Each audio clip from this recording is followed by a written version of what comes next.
ఇది అత్యంత ఘోరమైన సంఘటన. దేశమే షాక్ అయ్యే సంఘటన. అంటే అసలు మనుషుల మానవత్వం మీదనే సందేహం వచ్చే సంఘటన.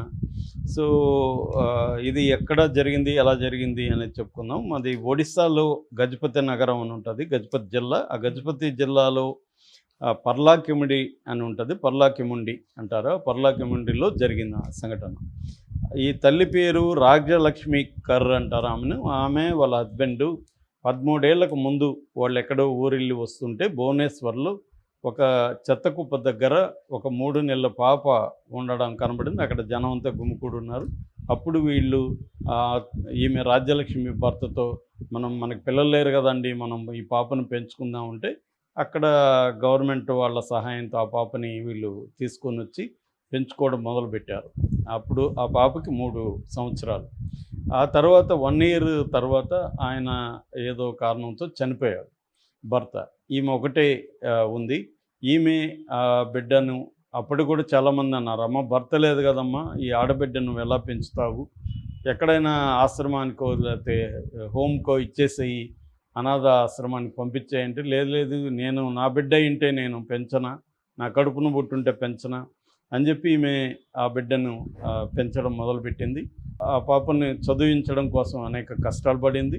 ఇప్పుడు కూడా ఆ పాప ఊర్లో వాళ్ళదొక చిన్న గ్రామం అని చెప్తున్నారు. ఊర్లో ఉంటే ఆ అమ్మాయికి సరైన ఎడ్యుకేషన్ లేదని చెప్పి పర్లాకెముండికి వచ్చి అక్కడ ఒక రెంట్ హౌస్ తీసుకొని ఈ అమ్మాయి చదువుల కోసమే అక్కడ ఉంటుంది.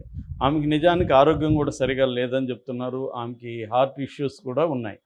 సో, అలాంటిది ఈ పాప కోసం, పాప భవిష్యత్తు కోసం తను ఎన్నో కష్టాలు పడుతూ ఇక్కడ పెంచుకుంటూ ఉంది.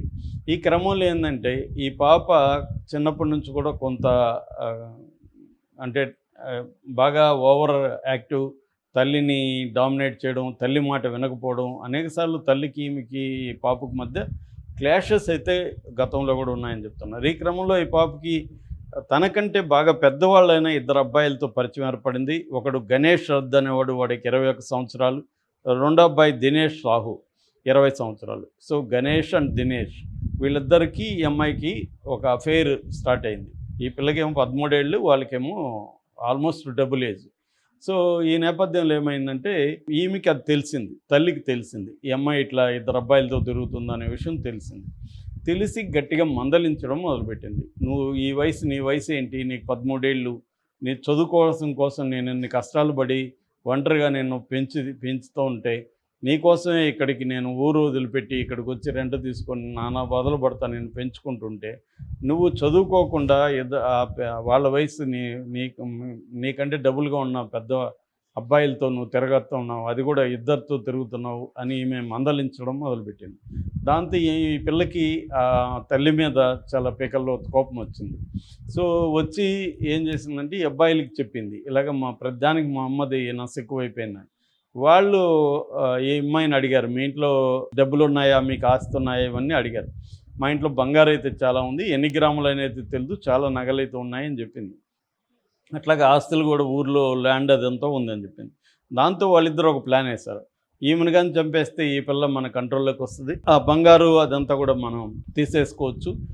ఈ ఆస్తులను కూడా మనం కబ్జా చేయొచ్చని వాళ్ళిద్దరూ ప్లాన్ చేసి ఈ అమ్మాయిని బ్రెయిన్ వాష్ చేయడం మొదలుపెట్టారు. ఆల్రెడీ ఈ పాపకి వాళ్ళ అమ్మ అంటే చాలా కోపం ఉంది. నన్ను అన్నిటికీ కంట్రోల్ చేస్తది.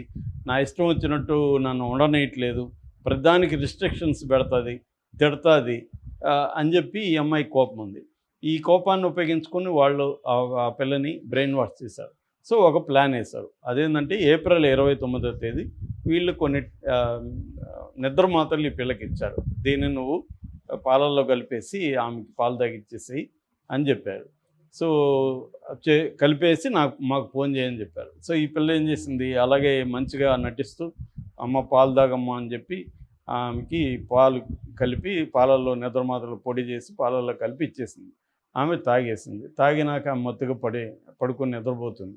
ఆ టైంలో ఈ పిల్ల ఒక ఫోన్ చేసింది. ఈ పిల్ల దగ్గర ఒక సీక్రెట్ ఫోన్ ఉంది. వాళ్ళ అమ్మకు తెలియకుండా ఎప్పటినుంచో ఒక ఫోన్ మెయింటైన్ చేస్తుంది వీళ్ళిద్దరి కోసం. సో, ఆ ఫోన్‌లో నుంచి వీళ్ళిద్దరికి ఫోన్ చేసింది. "ఇట్లా చేశాను, మీరు చెప్పినట్టే నిద్రపోతుంది రండని." సో, వీళ్ళిద్దరూ ఎళ్లారు. ఇంటికెళ్ళి దిండుతో ఆమెను ముక్కులో అదిమేసి చంపేశారు. చంపేసి ఈళ్ళు మామూలుగా వచ్చేశారు. ఈ పిల్ల కాసేపు తర్వాత చుట్టుపక్కన వాళ్ళతో ఏడుస్తూ గోల గోల చేసింది. మా అమ్మ ఏదో అయింది, మా అమ్మ లేవట్లేదు అని చుట్టుపక్కల వాళ్ళు పరుగునెత్తు ఈమె ఈమెను తీసుకెళ్ళి హాస్పిటల్‌లోకి జాయిన్ చేయడానికి తీసుకెళ్లారు. హాస్పిటల్‌లో ఎమర్జెన్సీ వార్డ్‌లో టెస్ట్ చేసి, లేదు ఆల్రెడీ చనిపోయింది ఈమె అని చెప్పారు. ఎందుకు ఏంటంటే, ఈ పిల్ల చెప్పింది మా అమ్మకి ఇంతకుముందు కూడా హార్ట్ ఇదైంది అదే అని చెప్పింది. వాళ్ళ బంధువులు కూడా ఈ లోపల వచ్చారు. వాళ్ళు కూడా అవును ఈమెకి హార్ట్ ప్రాబ్లమ్ ఉంది. గతంలో కూడా వచ్చింది ప్రాబ్లమ్ అని చెప్పారు. సరే అని డాక్టర్లు కూడా అందుకనే చనిపోయి ఉంటదని పోస్ట్‌మార్టం గాని ఏమీ చేయలేదు. ఎందుకంటే పోలీస్ కంప్లెయింట్ లేదు, ఏమీ లేదు. కాబట్టి ఇది ఆమెకి హార్ట్ ప్రాబ్లమ్ ఉంది కాబట్టి వాళ్ళు కూడా ఇది హార్ట్ అటాక్ అని తేల్చేసి ఆమెని పంపించేశారు. దాంతో వీళ్ళు వాళ్ళ విలేజ్‌కి తీసుకెళ్ళి దహనం చేసేసారు. బంధువులంతా అటెండ్ అయ్యారు. అందరూ కూడా హార్ట్ అటాక్ అనే అనుకున్నారు. అయితే